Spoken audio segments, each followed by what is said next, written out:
toda la iglesia, ¿no? Y a los doctores siempre se suele dar un título, una especie de apodo, ¿no? A Santo Tomás, tal vez el más renovable título, ¿no? El doctor angélico, y a Juan de la Cruz le dan el título de el doctor místico. Pero Juan de la Cruz también es llamado el príncipe de los poetas españoles, ¿no? Es necesario tener en cuenta también, ¿no?, que sus poesías están entre las grandes obras de la lengua castellana, ¿no? Sobre todo de este que se llamado el siglo de oro español. Sin embargo, Juan de la Cruz es, para la mayoría de los católicos, como decimos en Brasil, un ilustre desconocido. La gente no lo conoce, ¿no? Su doctrina aún está, digamos, oculta, tal cual este fraile que vivió 49 años y bueno, desapareció y muchos no conocen su historia, ¿no? Está lejos de ser el santo más popular del Carmelo, ¿no? Acá tenemos también la reliquia de Santa Teresita, es mucho más conocida, donde se va en la Evangelia, ¿no? Y bueno, su biografía es ampliamente conocida. Entonces, de manera general, vamos a intentar hacer como conocer algo de este santo que es doctor de la iglesia, ¿no?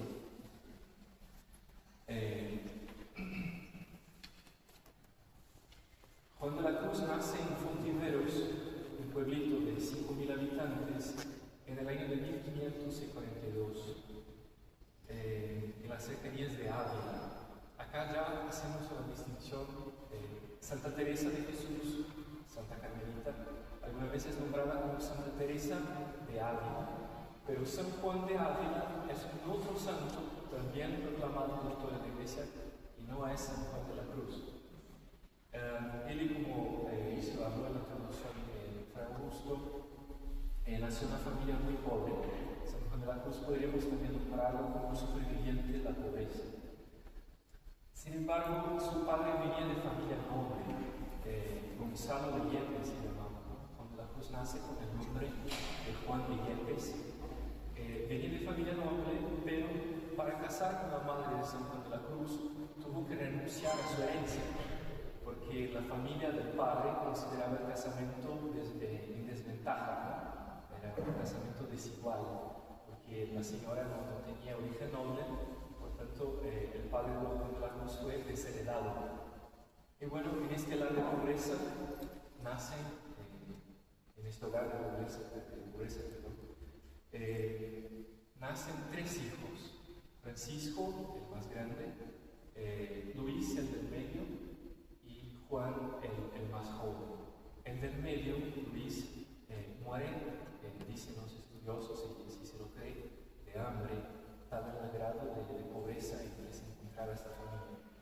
Y recién nacido, San Juan de la Cruz, con el nombre de Juan de Yepes, fallece su papá, y la mamá se encuentra en una situación de viudez, teniendo que sostener a sus 2 hijos, ¿no? Muy pronto, la pobreza superviene en la familia, ¿no? Cuando Juan de la Cruz se encontraba con la edad de 3 años, cerca del pueblo de Arévalo, también allí en la provincia de Ávila, y después de 9 años de edad, San Juan de la Cruz y su madre se van al pueblo de Medina del Campo. Allá Juan de la Cruz empieza sus estudios con los padres jesuitas y empieza a trabajar en un hospital de leprosos. Muy pronto aparece la vocación religiosa de San Juan de la Cruz. Y podríamos decir que es una pregunta, ¿por qué este santo no eligió a los jesuitas? Algunos acaso tienen muchas teorías, algunos dicen que por su devoción mariana, por la devoción a la Virgen del Carmen, elige esta orden, que es la orden de los carmelitas, la orden de los hermanos de la Virgen María. Y bueno, ingresan como los carmelitas en esta ciudad de Medina del Campo en el año de 1563. En 1564 termina este periodo inicial que se llama su noviciado, y es enviado a estudiar en la Universidad de Salamanca, que es el gran centro de cultura en España, y tal vez uno de los más grandes de Europa en este entonces. Y allí se encuentra con grandes estudiosos de su tiempo, grandes biblistas, el más renomado tal vez sea Fray Luis de León, que era un gran biblista, un gran poeta también, y Fray Agustino. En 1567 era una costumbre del tiempo que durante los estudios el fraile era ordenado. En el año de 1567, el Fray Tomás de la Cruz recibe la orden de fraile y tiene que hacer el viaje hasta su pueblo, donde estaba su familia en medio del campo, para cantar su primera misa, no quería cantarla. Y cuando llega allá, encontrarse con esta grande santa, que es Teresa de Jesús, llamada Teresa de Ávila. Y ella ya había empezado, estaba ya en su segunda fundación, este monasterio de carmelitas, que eran nombradas carmelitas descalzas, ¿no? Acá es necesario hacer una dirección tal vez sobre lo que es la descalcez. Es necesario mucho más tiempo para profundizar este tema, ¿no? Pero la descalcez no tiene que ver con la pobreza. Comúnmente se asocia la idea de que los frailes descalzos, también hay muchas órdenes, pasan por este fenómeno de la descalcez y de la reforma, pero no tiene que ver con la pobreza necesariamente. Pero sí siempre se menciona, cuando se habla de este tema, ¿no?, la decadencia espiritual de Europa. En el siglo XV, a finales del siglo XIV y en el siglo XV, en Europa había pasado la gran plaga, la gran tristeza que fue lo que se llamó la peste negra, que decimó más de un tercio de la población europea, ¿no? Y esto trajo consecuencias espirituales en toda Europa, se acostumbra a mencionar, ¿no? Porque el espíritu de tristeza, ¿no?, que muchos señores murieron, la devastación, trajo una especie de, es el sentimiento, ¿no?, digamos, si estamos para morir mañana, entonces tenemos que aprovechar la vida acá. O sea, un cierto desprecio espiritual, como si Dios estuviera castigando el pueblo. Y bueno, las décadas que siguen este fenómeno de la peste negra en Europa, es un siglo de pobreza espiritual. Podríamos decir incluso un cierto espíritu de vulnerabilidad, ¿no? También, en este mismo tiempo, empieza a surgir en Europa lo que se llama el iluminismo. Muchos pensadores empiezan a rescatar ideas que venían del mundo pagano y introducir sus corrientes filosóficas dentro de las universidades. Y bueno, dentro de la Iglesia esto se hace sentir en el fenómeno que es el protestantismo. Parte de la Iglesia, podemos decir que la parte norte de toda Europa, de la Iglesia del norte de Rusia.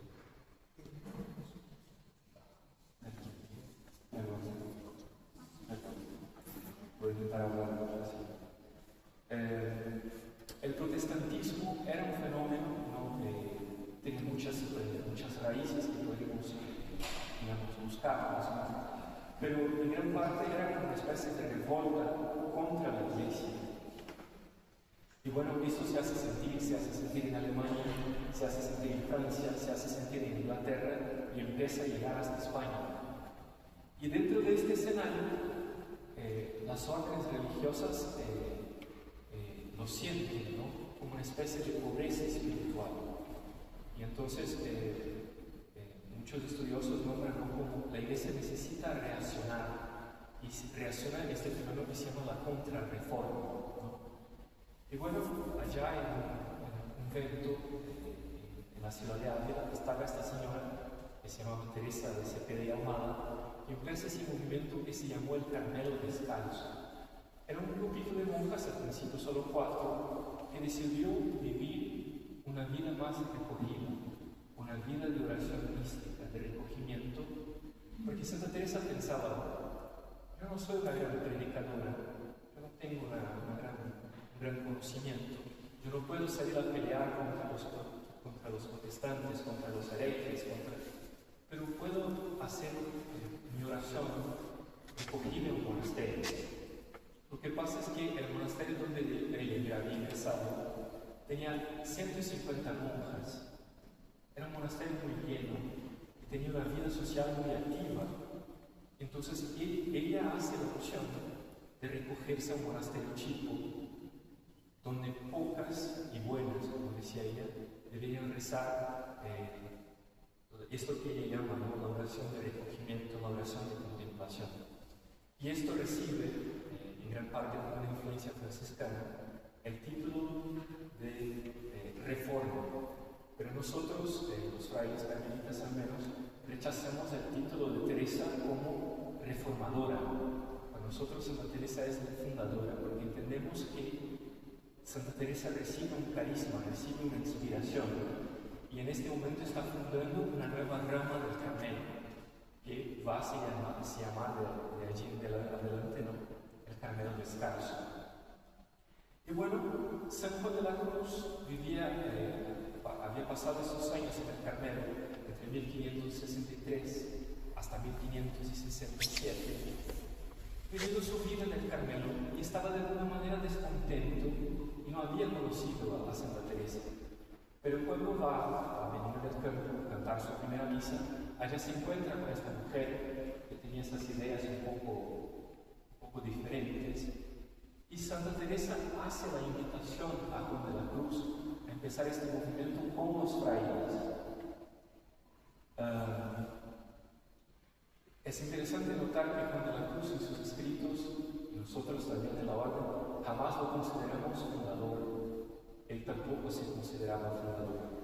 El fundador de este movimiento vamos a llamar así, ¿no?, de reforma, de restauro espiritual, es Santa Teresa. San Juan de la Cruz acepta la invitación hecha por Santa Teresa, ¿no? Entonces,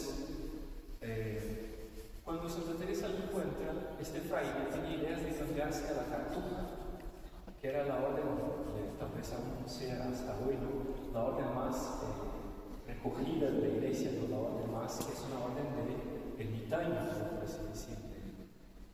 Y Santa Teresa lo convence, ¿no?, que no debería cambiarse a la Cartuja, debería permanecer en el Carmelo y seguir ese movimiento de reavivamiento, podemos decir, en la orden del Carmelo. Y entonces, tres frailes, Juan, que al tiempo había recibido el título de Juan de Santa María, y otros dos frailes, se recogen a un convento chico, muy pobre, y allí, en la ciudad de Duelo, también en las cercanías de Ávila, empiezan este movimiento de buscar esta oración de recogimiento, ¿no?, esta oración de contemplación, para intentar como restaurar la espiritualidad de la Iglesia, ¿no?, hacer lo que se puede desde lo suyo.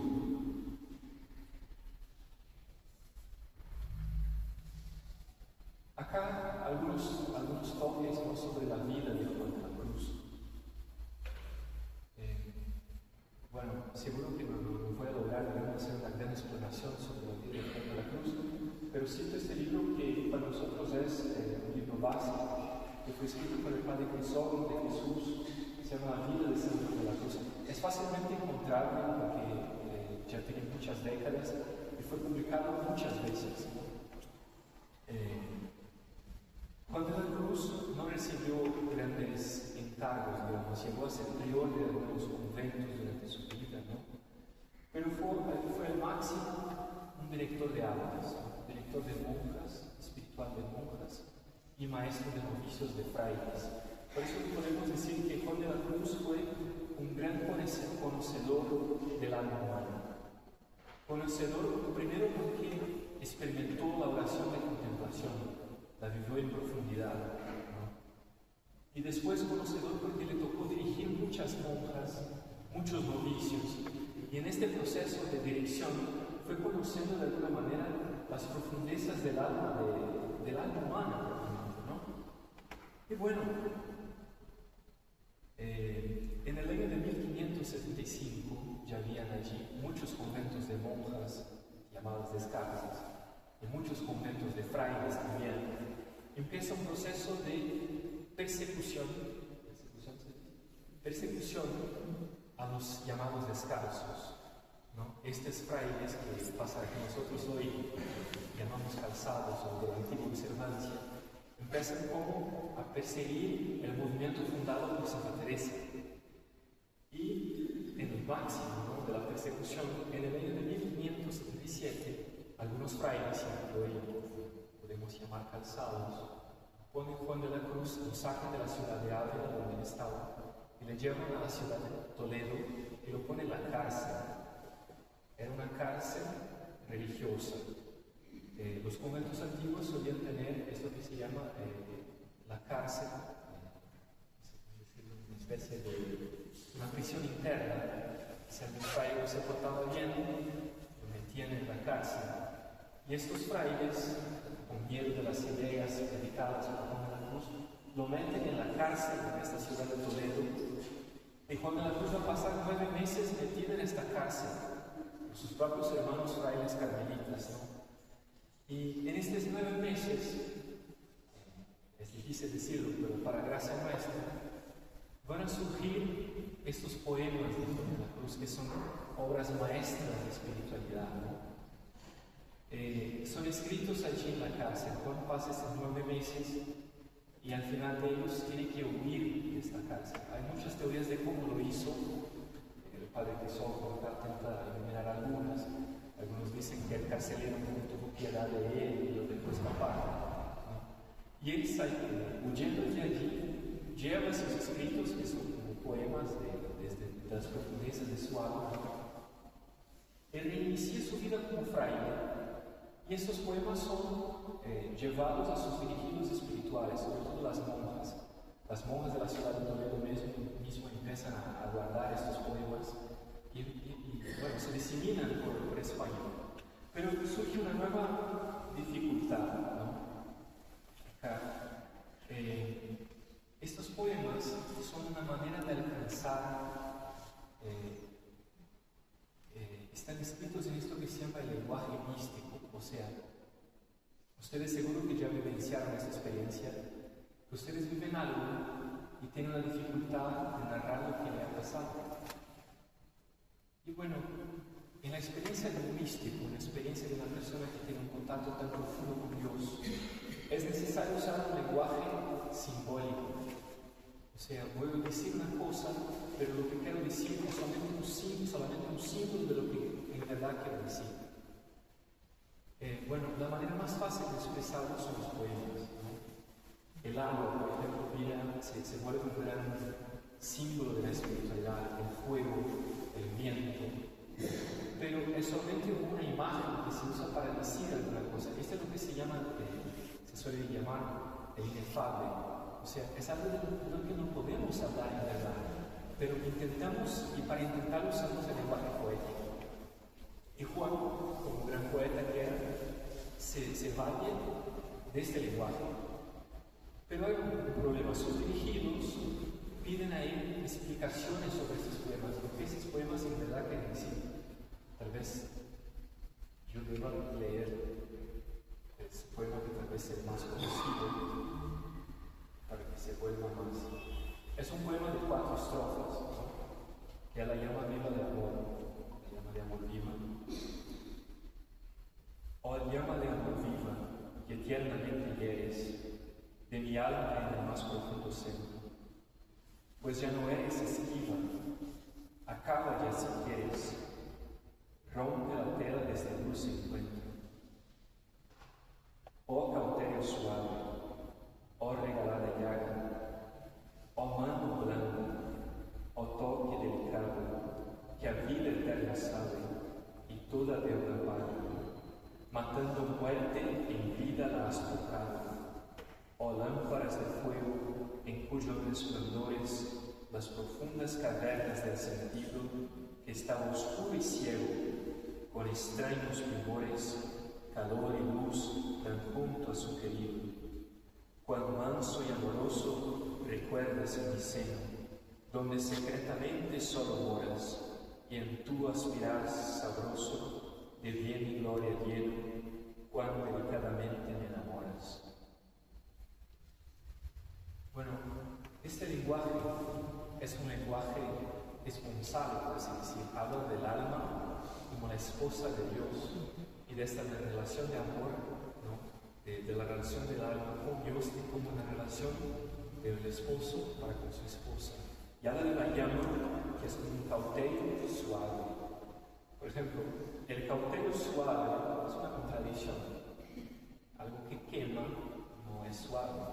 Pero está hablando de un cautelio suave para decir una relación que es la relación de la criatura con el Creador, que al mismo tiempo que es tocado, ¿no? Es cambiado, ¿no? Aquello que es quemado, de alguna manera, es transubstanciado, tiene su sustancia cambiada. O sea, para hablar del fuego, está usando como una imagen para algo que es más profundo, que es más distante. Esto nos permite el lenguaje místico y nos permite la poesía. La poesía es ese lenguaje trascendental, por así decirlo. Pero para sus dirigidos espirituales no estaba claro. Y piden a Juan que se los explique, ¿no? Que los explique de lo que estaba hablando. Entonces Juan, para uno de sus poemas, que es uno de los más famosos, sin duda, La Noche Oscura, escribe un comentario, que es la subida del Monte Carmelo. Esto pasó con sus novicios. Sus novicios le pidieron una explicación. Entonces este poema de 8 estrofas, Juan empieza un comentario que se llama La subida del Monte Carmelo. Juan de la Cruz no termina esta obra, pero como que intenta explicar lo que está en el poema. Acá es muy interesante tener en cuenta que para Juan el poema estaba completo, el poema decía todo, pero para quien no lo leía, algo faltaba. Entonces pide el comentario. Entonces La Noche Oscura recibe primero la subida del Monte Carmelo. Después, Juan escribe un otro comentario que se llama La Noche Oscura, que es un comentario a este mismo poema. Después escribe un otro poema con más de 40 estrofas que se llama El Cántico Espiritual. Y lo comenta porque una monja lo pide. Ella dice, es una monja llamada Ana de Jesús, su gran discípula. Y ella dice, yo no tengo estudio para entender este poema. Y Juan le dice, vos no tenés el estudio, pero tenés la experiencia. Y en esta introducción al Cántico Espiritual lo dice, quien tenga la experiencia no va a entender de lo que estoy hablando. Pero igual a esta monja, Ana de Jesús, Juan de la Cruz escribe el comentario del cántico y este sí lo termina. Son 40 estrofas del Cántico Espiritual que son comentadas por el santo, de una a una. Por este poema de La llama de agua que les leí, Juan también lo hace en comentario. Juan tenía una dirigida espiritual que era una laica, una señora casada, que lo seguía donde Juan iba, y ella iba buscando, ¿no? Y él le dedica el poema, y ella pide el comentario, que Juan lo hace, comenta las 4 estrofas de la llama de amor viva, y le dedica después el comentario. Cuando Juan fallece, esta señora después lleva su cuerpo por San Juan de la Cruz, fallece a los 49 años en la ciudad de Úbeda, donde había vivido. Y ella pide el cuerpo de San Juan de la Cruz y los frailes le dan, y ella lo lleva hasta Segovia, donde se encuentra hasta hoy. Acá tenemos la gracia de tener una parte de sus reliquias, ¿no? Y bueno, Juan de la Cruz vive su vida en un gran director de almas. Su doctrina es, como yo dije, en gran parte los católicos no la conocen. Y podemos decir que también en este proceso, ¿no? Son 300 años desde su canonización, se hicieron muchas lecturas equivocadas de Juan de la Cruz, ¿no? Se entiende mucho, bueno, los cité estas 4 obras, que son las 4 obras mayores, pero hay otros poemas, fragmentos de recitar del pastorcito, bueno, hay otros comentarios espirituales más chiquitos, esas son llamadas 4 obras más grandes. Pero sí, aún hace falta conocer San Juan de la Cruz, como les dije, sus obras fueron en muchos momentos mal interpretadas. Se hicieron lecturas de Juan de la Cruz a través de los siglos como un santo de la sequedad, un santo de la aridez, un santo de la nada, porque muchas veces tal vez nuestra espiritualidad está más volcada tal vez como si el lenguaje místico fuera tan inaccesible que a nosotros solo restara la penitencia, tal vez esto que se suele llamar la ascesis, ¿no? Antiguamente, ¿no? En el pasado se suele decir que si a vos no te tocaba la mística, entonces te tocaba el camino de la penitencia, como si la mística fuera un camino para unos pocos. Esto que Juan de la Cruz está hablando es algo tan elevado, tan distante, que a nosotros nos resta otra cosa sino admirarle desde lejos, ¿no? Esto no es para nosotros. Bueno, esto empeoró mucho tiempo, incluso entre nosotros carmelitas, ¿no? Podemos decir que la doctrina del santo fue desfigurada, por así decirlo, ¿no? Pero con el pasar de los tiempos, nuevos estudios, más actualización y sobre todo esta comprensión de que todos somos llamados a la santidad y de alguna manera todos somos llamados a la mística, nos posibilita conocer más en profundidad la obra del santo, ¿no? Entonces, dejaría esto, ¿no? El que tenga la experiencia, el que sabe experiencialmente lo que es el toque del amor de Dios, sabrá la cosa de lo que el santo está diciendo, ¿no? Mismo que no tenga el estudio, dice el santo. Bueno, son 49 años de una vida dedicada a Dios, dedicada a la iglesia, dedicada al Carmelo, ¿no? Para que Dios sea más conocido.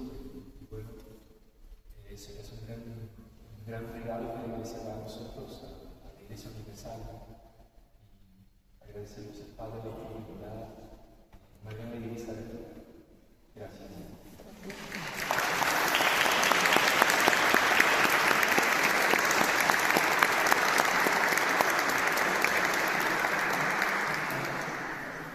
Bueno, lo que tenemos acá es una pequeña parte de un pequeño bolsito yo creo que incluso como que la armadura de un hueso de él que tenemos acá para recordar justamente esto que Luis nos decía al final, que muchas veces los santos los tenemos ahí y como que inalcanzables, no son personas que vivieron como nosotros, pero que en su cotidianidad salieron a la gracia de Dios que actúa. Cuando se habla de los bienaventurados en el Evangelio griego se utiliza el Macario, y el Macario no es como que simplemente, porque las bienaventuranzas te ponen una contradicción, te dicen felices los que tienen hambre. ¿Y quién puede ser feliz cuando no tiene hambre? Nadie. O felices los que lloran, ¿quién puede estar feliz cuando está llorando? No sé, que llore de felicidad. Pero me refiero a que el Macario, como Juan de la Cruz, un Macario de la historia, es aquel que hace que su bienestar o que su dicha o el dichoso no es sus circunstancias simplemente, que a pesar de las circunstancias que esté viviendo, el Macario es la dicha del desdichado. En esa situación de desdicha es atravesada por la experiencia de Jesús. Y eso es lo que nos enseña Juan de la Cruz, a hacer que las noches sea un proceso de transformación y de dejar que esa noche sea alumbrada por Dios. Y Juan de la Cruz tiene mucho esto, ¿no? Que el caminar de la fe muchas veces es de noche, sin otra luz ni guía, sino la que en el corazón ardía, que es la luz de Cristo, que se hace presente en esta noche. Así que bueno, muchas gracias, Padre, por recibirnos nuevamente. Muchas gracias a todos también por habernos escuchado y haberse dado este tiempo de conocer la vida de nuestros santos del Carmelo. Gracias.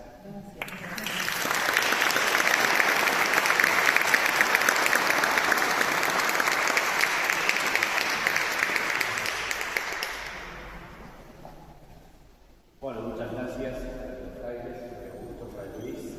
Pero siempre es muy interesante conocer la vida de los santos, sobre todo estos santos tan especiales. Así que bueno, gracias por compartirlo, ¿no? Somos parroquias vecinas y nos han facilitado la presencia de la reliquia de San Juan de la Cruz. ¿Tienen actividades estos días, estos meses, para poder invitar? Bueno, la reliquia está peregrinando por distintos Carmelos de aquí de Buenos Aires. En Buenos Aires tenemos solo un Carmelo masculino, que es el de Marcelo T., que la parroquia Nuestra Señora del Carmelo. Después tenemos 4 monasterios de monjas, las carmelitas descalzas, que están en Humberto Primo en Constitución, que el miércoles, a partir del miércoles va a estar ahí las reliquias con las monjas, y después se va al monasterio de Lomas de Zamora, en Luis Guillón, también pasa unos días ahí, y después va para otra provincia. Pero estamos en este marco también de hacer recorrer las reliquias por distintos lugares para demostrar también esto, ¿no? La cercanía que tienen los santos con nosotros. En Paraguay nosotros tenemos una beata que se llama Carmelita Descalza, que seguro habrán escuchado, que tiene un nombre un poco curioso, que es María Felicia Jesús Sacramentado, pero le dice Chiquitumba. ¿Y a qué voy con eso? Que justo yo viví en Paraguay por 4 años, y una vez peregrinando con las reliquias, una señora me dice, ¿pero qué es lo que tienen en esa caja? Y un hueso, ¿pero de dónde? Y es un fémur de Chiquitumba, que está en un relicario, que es un relicario peregrino. Ay, pobre mujer, la descuartizaron, ¿por qué no quieren? Que no sé qué, se escandalizó así, ¿por qué adoran eso? No adoramos el hueso, adoramos que esa partecita de ese cuerpo recuerda que la acción porque nosotros somos templo del Espíritu Santo, y veneramos eso, que esa partecita de ese cuerpo fue parte de un cuerpo que fue templo del Espíritu Santo, donde la gracia de Dios actuó. Y me mira la señora, va y toca el relicario. Con eso es lo que queremos hacer, ¿no? La cercanía de los santos, que igual que nosotros tuvieron un contexto histórico, tuvieron una historia, y tener acá un pedacito de ellos nos recuerda eso, que la santidad es posible. Con la historia que tengamos, con los dolores que tengamos, la santidad es posible. Y por eso estamos haciendo justamente esta peregrinación con la reliquia por distintos lugares de la reliquia.